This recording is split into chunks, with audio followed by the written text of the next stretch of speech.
Kisah Islam di Turki panjang dan berliku. Dimulai dengan kebangkitan Kekaisaran Ottoman di abad ke-15. Ottoman adalah suku Turki kecil yang dipimpin oleh Osman Persa yang memimpikan kerajaan besar bagi rakyatnya. Ottoman adalah pejuang yang terampil dan penguasa yang cerdas. Mereka memperluas wilayah mereka dengan cepat. Mereka menaklukkan tanah di Anatolia, Balkan, dan Afrika Utara. Keberhasilan mereka didorong oleh penerimaan mereka terhadap Islam. Ini menyatukan beragam rakyat mereka di bawah satu keyakinan. Ottoman awal dikenal karena kesalehan dan keadilan mereka. Mereka membangun pemerintahan pusat yang kuat berdasarkan prinsip-prinsip Islam. Mereka membangun masjid, sekolah, dan rumah sakit. Mereka melindungi para cendekiawan dan seniman. Di bawah pemerintahan mereka, peradaban Islam berkembang. Pada abad ke-16, Kekaisaran Ottoman telah mencapai puncak kekuasaannya. Ia memberikan perdagangan Afrika di barat.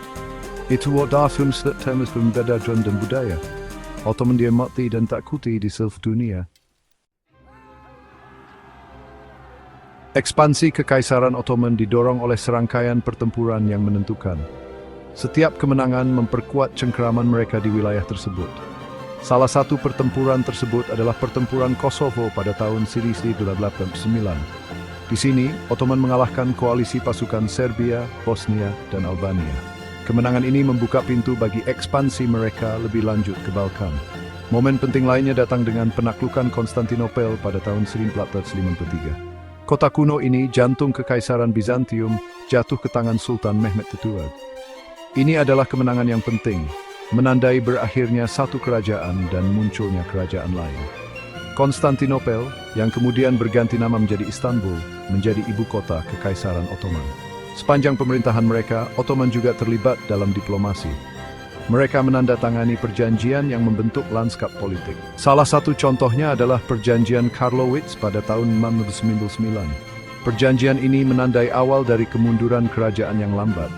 Mereka menyerahkan wilayah kepada Austria dan kekuatan Eropa lainnya. Pertempuran dan perjanjian ini meninggalkan bekas yang tak terhapuskan pada sejarah wilayah tersebut. Mereka membentuk perbatasan, memengaruhi pertukaran budaya, dan menentukan nasib jutaan orang. Gema dari peristiwa ini masih bergema di Turki modern. Kekaisaran Ottoman tidak hanya dibangun di atas kekuatan militer, itu dipandu oleh iman dan pengetahuan. Inti dari ini adalah para sultan, para penguasa yang memikul beban kekaisaran di pundak mereka. Pria seperti Sultan Sulaiman yang Agung, yang dikenal karena kebijaksanaan dan keadilannya. Di bawah pemerintahannya, kekaisaran mengalami zaman keemasan. Dia mereformasi sistem hukum, memperluas perbatasan kekaisaran, dan mengawasi perkembangan seni dan budaya. Pemerintahannya masih dikenang sebagai masa kemakmuran dan kemegahan. Tapi bukan hanya para sultan. Cendekiawan dan tokoh agama memainkan peran penting dalam membentuk identitas kekaisaran. Cendekiawan seperti Imam Birgifi, yang interpretasinya tentang hukum Islam memengaruhi sistem hukum Ottoman selama berabad-abad. Atau orang suci seperti Rumi yang puisi mistiknya menyentuh hati jutaan orang, melampaui batas dan bahasa. Tokoh-tokoh ini, masing-masing dengan caranya sendiri, berkontribusi pada perpaduan unik antara iman dan pemerintahan yang menjadi ciri Kekaisaran Ottoman. Mereka menituankan wan-wan kesalehan dan kekayaan budaya yang terus menginspirasi orang-orang hingga saat ini. Bagian 4. Jiwa masyarakat, budaya dan kehidupan sehari-hari di era Ottoman. Islam lebih dari sekadar agama di Kekaisaran Ottoman. Itu adalah cara hidup. Islam meresap ke dalam setiap aspek masyarakat, dari kemegahan istana kekaisaran hingga kerendahan hati rumah desa. Panggilan untuk sholat bergema 5 kali sehari dari menara yang tak terhitung jumlahnya, sebuah pengingat konstan akan ritme iman. Masjid dengan kubahnya yang elegan dan menara yang menjulang tinggi, menghiasi lanskap, berfungsi sebagai pusat ibadah, pembelajaran dan komunitas.